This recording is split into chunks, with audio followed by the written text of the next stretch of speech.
Hi everyone, and welcome back to Learning DITA Live. This session is getting started with DITA, a case study with ACS Technologies, and it's co-presented by Barbara Green and by Gretyl Kinsey.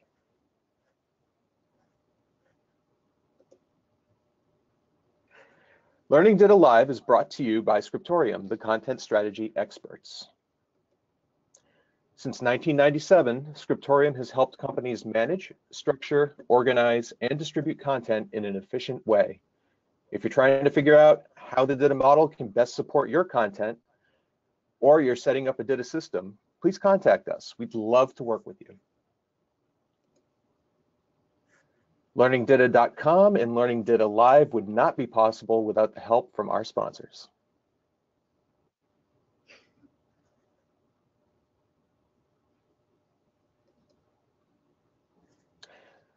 A few housekeeping notes. All attendees are muted during the webcast, and please take a moment to familiarize yourself with the GoToWebinar interface. You can type your question at any time in the questions module, but our speakers won't answer the questions until the end of the session. So keep the questions coming and we'll queue them up for the end of the session. At the beginning of the question and answer session, look for a link to an evaluation survey, and we'll appreciate your feedback on the session.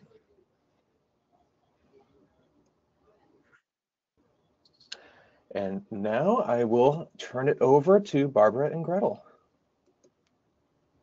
All right. Thank you, Bill. You are welcome.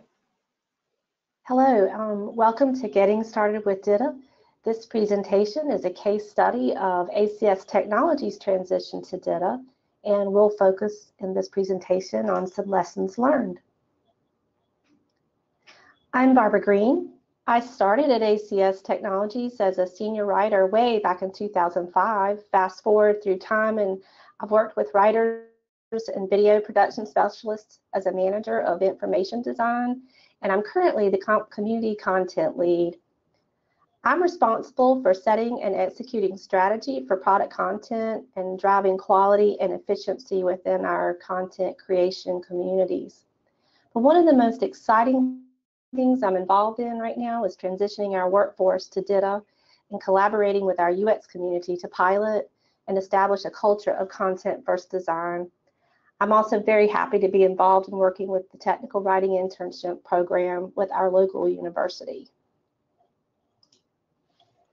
And my name is Gretyl Kinsey. I'm a technical consultant with Scriptorium Publishing, and I have been with the company since 2011. I specialize in content strategy and helping companies solve their content problems, and this case study is an example of how Scriptorium worked with ACS Technologies to recommend a content strategy and solution for their issues. My content strategy work also means that I have a lot of expertise in the tools and technologies side of things and the systems that are needed to put content strategies in place. And finally, I have been heavily involved in LearningDITA.com, including creating courses and presenting at both last year and this year's Learning DITA Live events. So we want to start with a brief overview of ACS Technologies and the product and content that this case study will cover. For about 40 years, ACS Technologies has developed software solutions primarily for faith-based organizations. Our products and services are designed to increase the effectiveness and efficiency in ministries.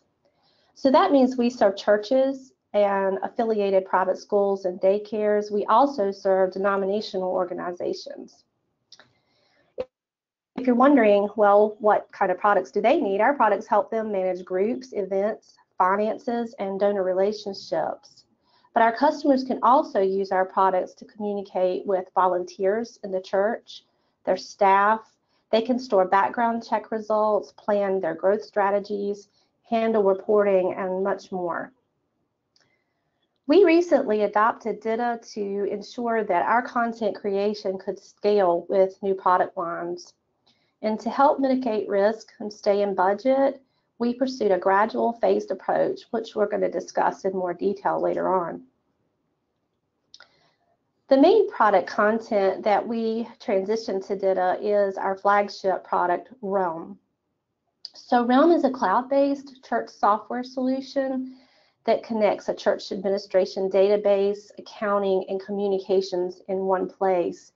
Its responsive design is used by many denominations and various roles.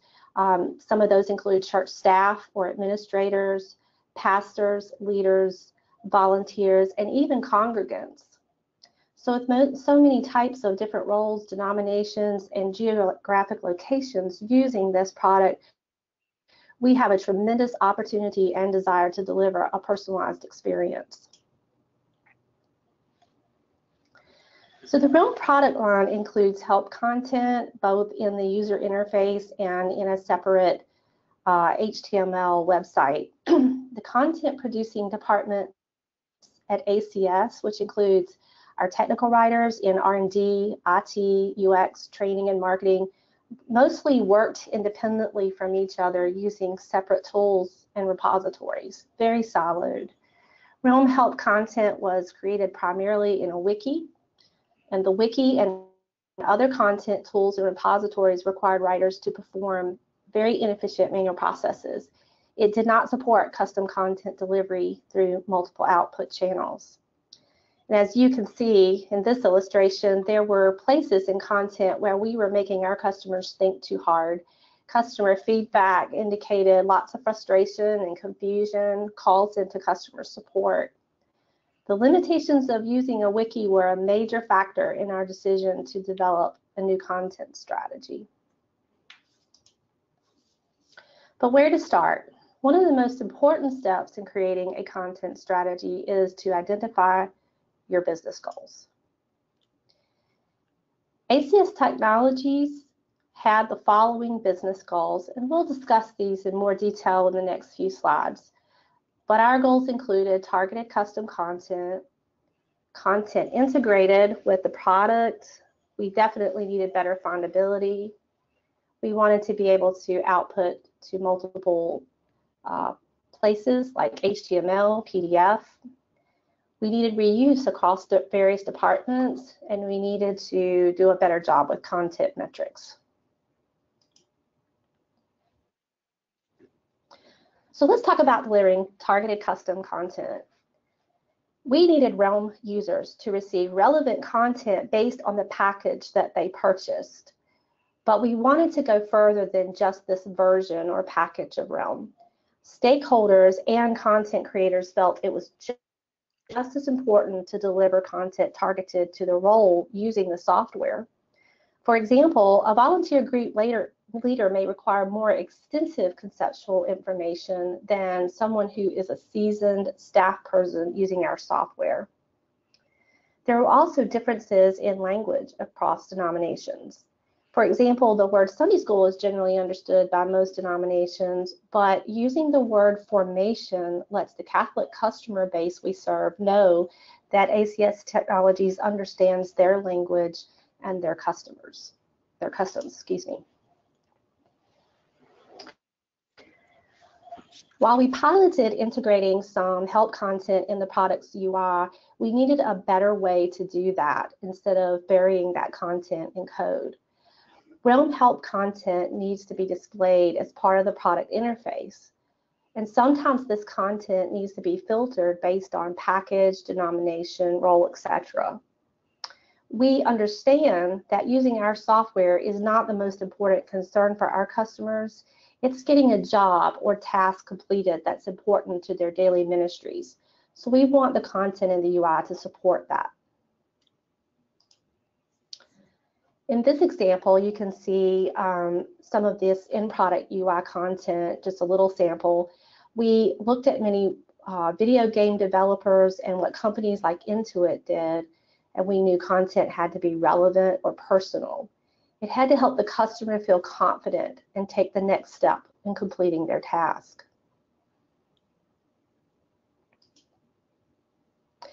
We also wanted to improve content findability. The content needed to be easier to search and yield better results for both our customers and internal users like support reps or trainers. They were spending far too much time trying to find existing content. With our wiki, our metadata was limited to applying some ad hoc labeling.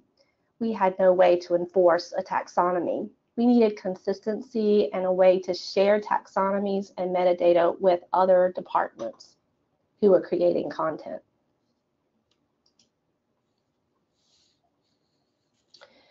We also needed to produce multiple output types. While we could generate online help inside a wiki and link to it from our software, we needed a way to publish the same content or similar content to PDF or an HTML page from a single content source. While we did try to move away from PDFs for a while, our customers continued to make frequent requests for user guides that they could print. Occasionally, we have a customer located in a remote part of the world where internet bandwidth is very limited. And when they requested printed documentation, we should have been able to deliver. But the truth was that it was very painful and very expensive for us to do that. Looking out at the future, we could also see very valid reasons that we may need to reuse content inside of our training's learning management system. So we wanted to be poised for the future for that.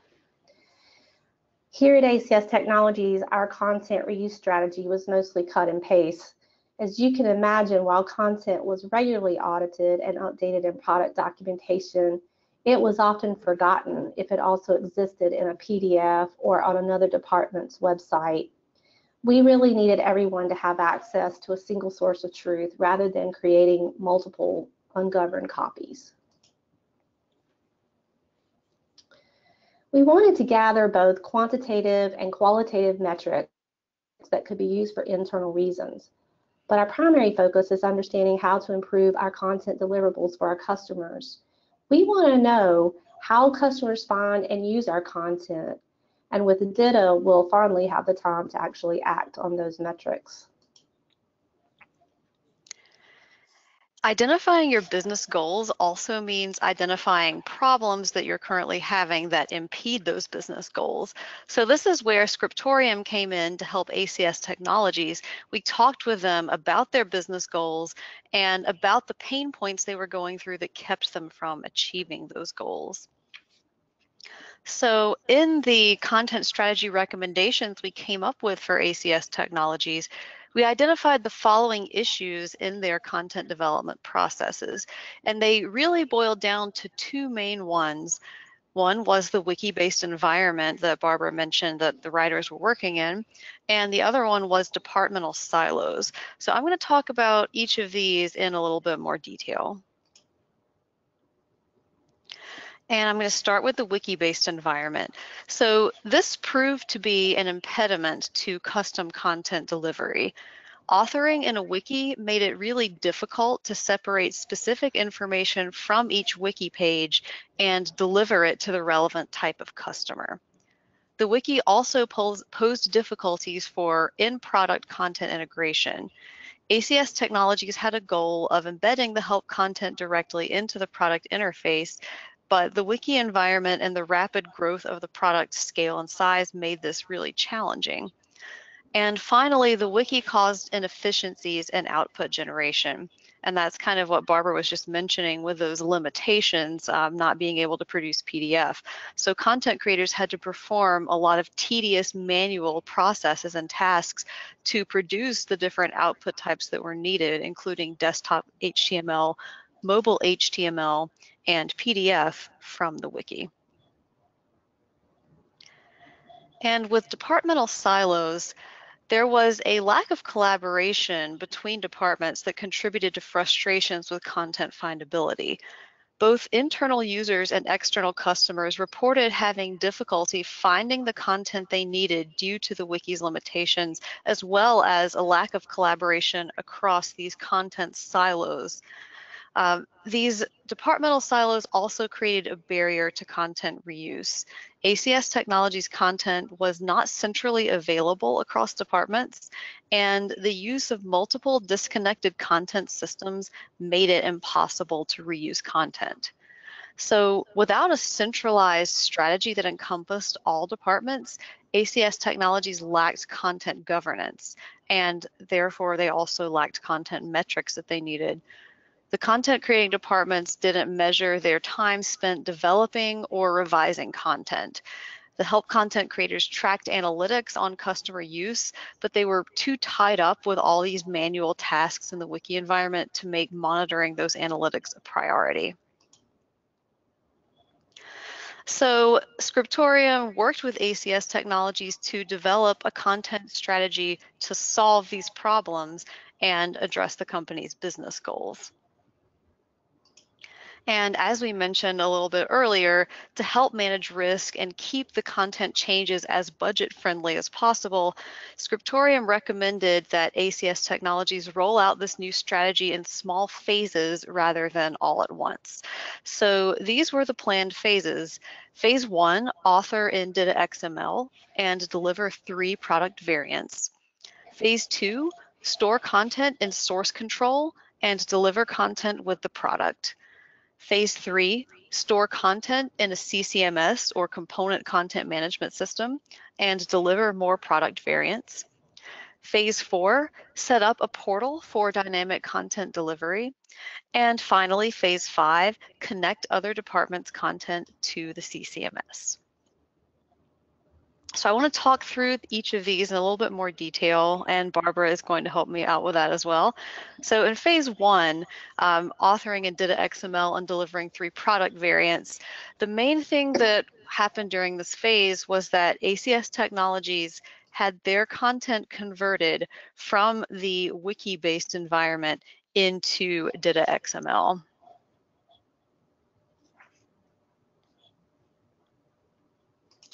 Phase 2, storing content in source control and delivering content with the product. ACS Technologies set up that source control with an internally developed solution using Git for a repository. So between phase 1 and 2, our company went through realignment and our business goals shifted and just changed rapidly. Where Scriptorium counseled us to avoid delivering more than 5 versions of help in this manual environment, we found ourselves delivering 26 versions in this phase. Now, the good news is we could not have delivered these versions had we not already made the move to DITA. But during this time, we also continued training in DITA because our learning curve was still pretty sharp.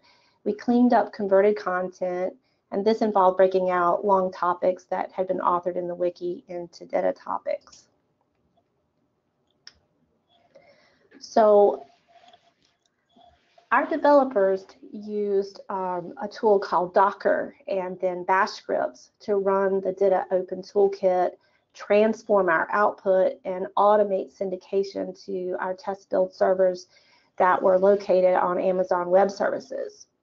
While this was not ideal, and you can sort of see the intricacy involved here, and it was definitely not the world we wanted to live in for the long haul, this level of automation bought us some time by helping us avoid manually building each output for testing and 2-week releases. It did come with a price. There was a very steep learning curve, and it still consumed development and writing resources for troubleshooting when it didn't work. I did have a couple of 2 a.m. mornings, but all that said, it sure seemed like magic to us during this period of time. So then we have phase 3, store content in a CCMS and deliver more product variants.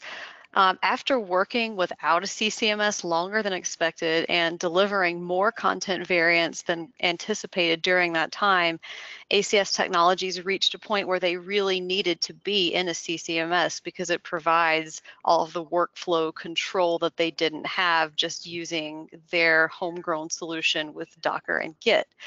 So ACS Technologies is actually in this phase right now. They are getting set up in a CCMS. Yes, so to choose our CCMS, we worked with our architecture team and we went through the RFP process. We selected a CCMS that will integrate with our particular development environment. I'm working now with our vendor to configure the authoring environment. Our writers have been invited into the new tool so that they can explore features in a sandbox with a copy of our DITA content. But because most of our writers are new to structured authoring, we just completed additional DITA training with Scriptorium, which was very thorough. So now we've got phase 4, set up a portal for dynamic content delivery. When personalization became a business objective, the need for a dynamic content delivery system was more evident than ever. And ACS Technologies started moving into this phase faster than originally anticipated. So this phase of the project is kind of happening right on the heels of the current CCMS installation phase. And once that dynamic portal is fully configured, ACS Technologies will increase the number of variants they're delivering to include personalized content. Right, there'll be additional product variants. We'll add denominational specific variants. Roles will be expanded, and geographic locations that take into account some spelling differences. But most importantly, as our product management team works to define personalization and other business goals, we have the tools to meet those business objectives now. So finally, we have phase 5, which is connect other departments' content to the CCMS. And much like the dynamic delivery phase, this connectivity phase has recently become a bigger priority for ACS Technologies. So this is something that's being discussed right now as ACS Technologies is getting set up in their CCMS and preparing for that next step of the dynamic portal installation. This phase addresses the original content problem that ACS Technologies faced, where all those departmental silos were a really big impediment to their business goals. Yeah, and the interest in this common content repository is taking on a life of its own here. For the past 2 years, I built bridges, communicated mostly informally, and more recently, more formally, about the advantages of structured authoring and how we could deliver personal content. But it is true that a business goal around this is now driving the interest. Other content creation departments have selected pilot projects, and we're actively communicating about the opportunities ahead. We'll also be setting up a committee with representatives from various groups to exchange ideas and work toward common goals. So now that we've gone through all the phases that were planned for this content strategy, we just want to give a little update on the current status. So as I kind of mentioned throughout those last few slides, ACS Technologies has completed phases 1 and 2 of the content strategy and are in the process of completing phase 3. And then phases 4 and 5 are slated to begin kind of right on the heels of phase 3. So right here on the screen, you should just see this list of some of the tasks that ACS Technologies is working on. And that includes customizing the CCMS and branding the dynamic portal, adding new variants of help, actively planning opportunities for synergy with e-learning, marketing, and IT by sharing content and content delivery, planning for the creation of a common repository for realm taxonomy, designing for delivering contextual help in the UI, researching customized help for a fee, and positioning for future localization opportunities. So now we would also like to share some of the lessons that both ACS Technologies and Scriptorium learned along the way throughout this content strategy rollout. So we're going to start with ACS Technologies. So to meet the timeline set by stakeholders, and this was the very initial phase, we converted content and worked on cleanup post-conversion. Ideally, we wish that we had pushed back the timeline, educated our stakeholders and ourselves more, and gained the opportunity to agree on the desired content model prior to conversion. If we'd done this, we would have modified our content ahead of this conversion or just started fresh in DITA. We also didn't investigate how we were going to get content out of the current tool and into the new tool. Conversions out of the wiki that we were using are very messy. Our design team delivered a web front end for viewing the content, and our developers directed users to the right content from the UI, but we didn't bring our architecture team in at the beginning of the project. And since that initial rollout, we've discovered the cost of not educating our developers on our goals, and specifically our architecture team in the beginning. Today, we enjoy collaboration with this team, and we're back on track for future improvements. In fact, a developer and an architect reviewed our RFP, sat in on demos, or either scanned recordings afterwards. These people were instrumental in building our business case. Our architect strongly recommended an end-to-end solution, the CCMS plus the dynamic portal. He estimated the cost to development if such an end-to-end solution was not adopted. So the lesson here is that had we enjoyed this collaboration in the very beginning, our developer architecture team would have helped build the case up front for an end-to-end solution, maybe even 2 years ago. So collaborate with your development teams.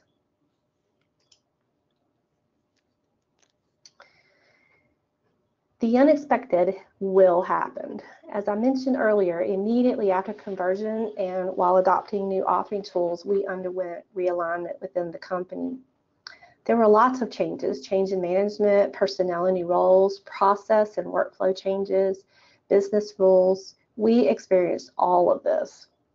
So during this time, some of us off and on lost our focus in certain areas, such as maintaining our taxonomy or developing our desired metadata. This is normal, and sometimes people were just grumpy over using Git, self-included. In retrospect, I wish that we had dedicated at a minimum part-time resources, for example, maybe interns, to help with some of this maintenance. In our case, we could have relied on this internship program, and it would have been a great experience for our writing interns as well as for us. The win, however, was that because we were using DITA, we were able to stay on time and deliver targeted content despite all these rapid changes, including a reduction in staff. We would never have been able to do that in our previous authoring environment. So when change comes, think through how you're going to regain your focus. Think through what alternative resources you can take advantage of. And most importantly, no matter what happens, celebrate the wins. Some of the things that you can do that we did, we put in high fives for our developers and others, which are like official kudos in our company. Go out to eat together, just relaxed, share desserts. And I have to just say, the sharing desserts thing, that's something that we do to celebrate our wins at Scriptorium as well. So I 100% second that advice. So some of the lessons learned at Scriptorium, the first one is supplement your strategy with training at every step. For content creators who are very new to DITA or to structured authoring in general, training is required at every step along the way, and this is something we definitely learned through this project with ACS Technologies. In a lot of our past projects with technical content strategy overhauls, kind of similar to this, we would deliver training at the end once all of the new tools and systems were in place. However, with ACS Technologies, we learned that it made more sense to parcel up the training and deliver some of it with each of these different project phases. And that's just because when writers are so new to DITA, like they were in this case, they need more time to get over that learning curve. And so providing training all along the way instead of kind of all at once in one big dump at the end can help make sure that the learning curve is a little bit easier for them to face. So when you take a phased approach, the way that ACS Technologies did here, content creators might end up in each phase for an extended period of time before they reach the next one. And in this case, the writers were creating content in DITA for a while without a CCMS, using that internally homegrown solution that we saw the diagram for with Docker and Git for managing their version control and publishing output. And that next phase of installing the CCMS was kind of slated to happen when content production needed to scale up for delivery to have more variants to more custom groups of users. But during that interim period, training was really important because the writers had to use DITA without all of the workflow guidance of a CCMS. And in this case, it was especially important because due to all of that realignment that happened at ACS Technologies, they were in that kind of second phase where they had everything in DITA under version control internally, but no CCMS for quite a long while, definitely longer than initially planned. We are also seeing more companies where a kind of non-technical group or a group without XML experience is moving to DITA and facing the same kind of learning curve that the writers at ACS Technologies did. So as this kind of becomes more common, especially if we're seeing other departments that are not technical at all moving to DITA, at Scriptorium, we're kind of starting to reevaluate the way that we've typically delivered our training in the past, and we're kind of figuring out maybe how we can deliver ongoing training and support that's tailored to particular clients who are unfamiliar with DITA or with structure. Another lesson we learned is make your content strategy adaptable. A content strategy needs to be able to adapt to unexpected change. And as Barbara mentioned previously, ACS Technologies did go through all of that major organizational restructuring and realignment over the past year. And so that had a really big impact on this content strategy. From Scriptorium's angle, we needed to be able to support ACS Technologies through those changes and provide them with guidance for adapting their content strategy as needed. For the most part, the biggest thing this affected was the project timeline. So there was, as I just mentioned on the last lesson learned, there was this longer time gap in those early phases where the writers were working without a CCMS. That was intended to maybe last a few months, and it ended up stretching out close to 2 years. However, this realignment that happened within the company was also what eventually led to ACS Technologies getting approval for their dynamic portal a lot sooner than anticipated. The initial plan was to kind of work in a CCMS for a while and then add a portal later, but now the plan is to kind of do them one right after the other so that it's sort of that end-to-end solution Barbara was mentioning. So overall, the strategy was able to keep moving along even with all of these changes that were happening at ACS Technologies. And this just goes to show why it's so important to make sure that your content strategy can adapt to change. There will be changes outside of your control that happen. It may be an organizational restructuring like this. It may be something like rebranding. It may be an acquisition. There are all sorts of things that could happen unexpectedly. And whatever may happen, you kind of never know when your company is going to go through some major change. So you want your content strategy to be able to weather those changes. And finally, our last lesson learned, which kind of goes on the heels of that, is build change management into your content strategy. So we typically address change management in our content strategy recommendations to our clients, particularly if it is an issue that comes up during the initial information gathering stage. And in this case, we learned why it's so important to address it, because aside from all these, sort of organizational changes that were unexpected, we also had this issue we faced of some resistance to change, of moving to DITA, which is more expected when you've got a situation like this where you are completely new to it. In hindsight, the thing I would have kind of done differently in this case would be to go back and plan for change management a little more thoroughly in the content strategy recommendations, rather than just sort of saying that ACS Technologies should account for it. So if you're working on a content strategy for your organization, think about certain scenarios of change that you might have to face and make some plans the best you can for how you would deal with them. And finally, I think we just have a few words of advice. Yeah, so the worst thing you can do is to go look for a tool, find it, and then look for reasons to support the purchase of that tool. Go back to your business objectives. Then instead of moving at cross purposes, you're now aligning decisions and moving in the same direction as stakeholders, CEO, or board of directors. Some goals like personalization have fast-tracked this project. And while we wait for a full definition of this, we're getting set up to deliver.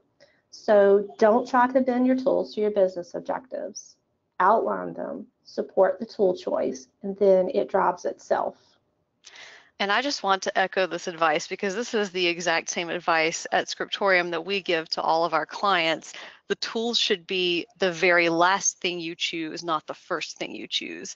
You will have much better results if you focus on your business objectives first and then find the best tools to support those business objectives rather than doing it the other way around. And I think this content strategy project we've been working on with ACS Technologies is proof of that. And with that, we would like to open things up for questions. Thanks to both of you. That was a good presentation. And it's interesting that you landed on the tool selection last. We've had a lot of questions coming in regarding tools. And I guess while we're on that and being able to choose your tools based off of your business needs and so forth, what were some of the key differentiators that you were looking at with regard to this particular project? So one thing that a big part of what we looked at with our tool is how it would integrate with our architecture and where we wanted to go. One thing that we didn't mention in this presentation that we were also planning for the possibility of localization in the future. So that was definitely something that we placed in our RFP, even though we're not currently involved with that. But we asked so many questions just about workflow and ease of use. We studied UIs. Our company is a design-centered company, so we were also very much looking at the user experience in the tools that we looked at. And I will tack on, not so specifically for this project, but something that we see kind of across the board with a lot of our clients as a consideration, aside from the things that Barbara mentioned, cost is a big one. There are kind of different levels or brackets, I guess you could say, of tools, and depending on your company's size and budget, the amount of content you have, what you're willing to spend on content, that can be a big factor in your tool selection. Mm-hmm. There's also security is a big one that I've seen with several clients, especially from an IT perspective. And as Barbara said, integration with other systems, that can be a consideration, of how well do these tools integrate with systems we already have in place, but also how well would they integrate with other tools that we might be considering? Because often you're not just looking at one tool, but you're looking at multiple tools that would need to work together, kind of as a set to achieve what you're trying to do with your content. And I think I could just add, you mentioned security, Gretyl, and I'm really glad you did. So as we were moving through this phase, we had a risk management department that sort of came into being during this time. And I just want to add that if you have something like that, it's really important to get them to review the RFP as well. They were also a big help to us because security was a big point here too as well.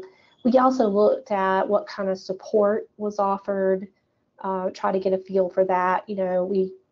We wanted to be well supported once we made this choice.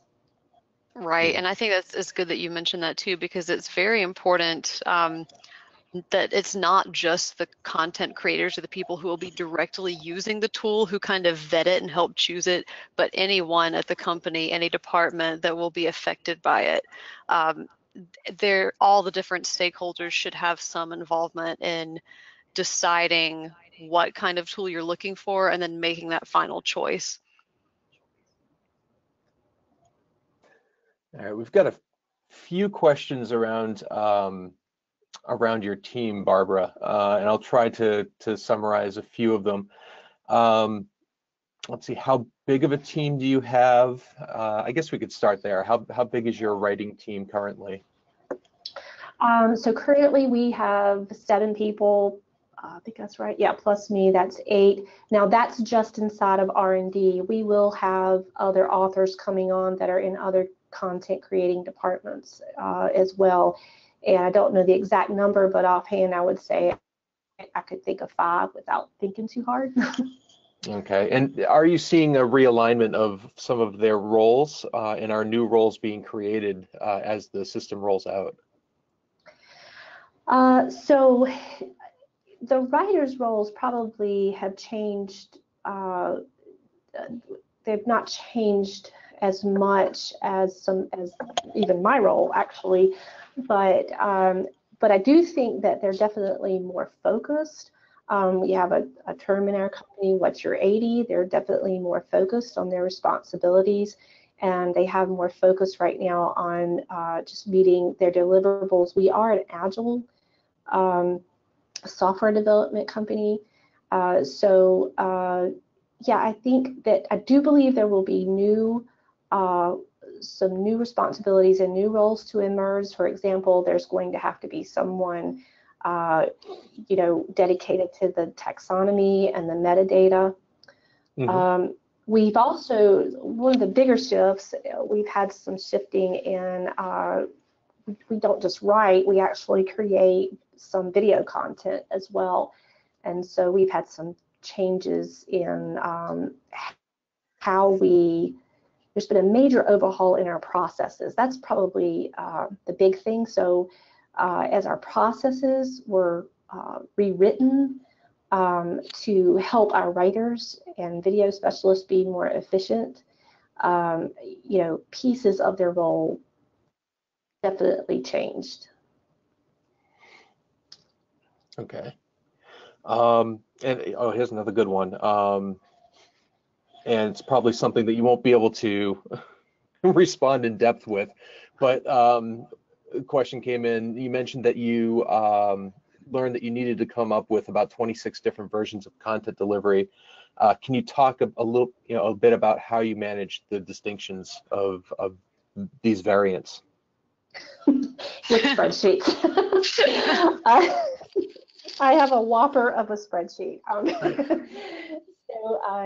Yes, well, the versions were really defined by product management, but it was a mind bender. I opened up a spreadsheet, and basically started to write out what would go in a DITA file.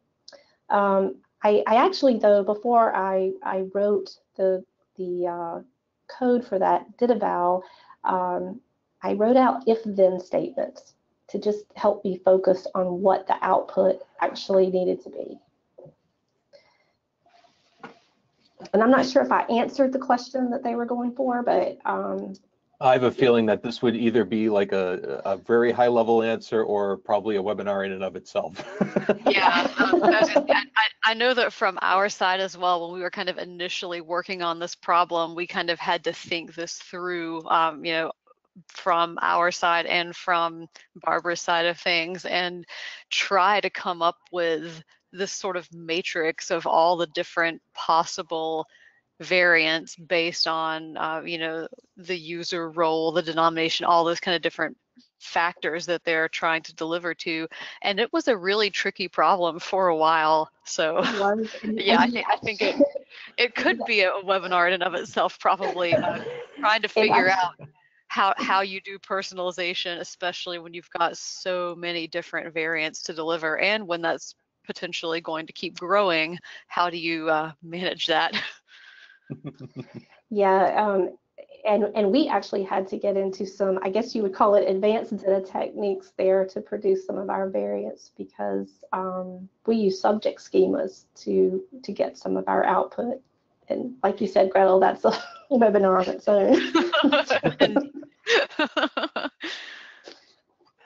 Let's see, a few questions here around authoring, and I guess how difficult was it to transition over to working from working in a wiki to working in DITA, and how did I guess, how did the process change with regard to, how authors approach their work? That's a great question. I really wish my writers could actually speak into that. So we have a great team of writers. They're very creative, really just they're just a great team. You don't have to stand over them. They know what they need to do each day. But I think the biggest change with the wiki, of course, is you're responsible for all the formatting. And for some people, and I'm a very creative person, that can be a little enjoyable to kind of have that control over what your page is going to look like. We had an add-on attached to our wiki that allowed us a little bit more functionality than a normal wiki, so we could actually kind of make it look pretty, if you could call it that. So so one of the hardest things, I think, is letting go of the desire or wanting to format when we moved to DITA. And there were probably varying levels of, that people had to get used to that, but that was a very hard transition to make for some writers.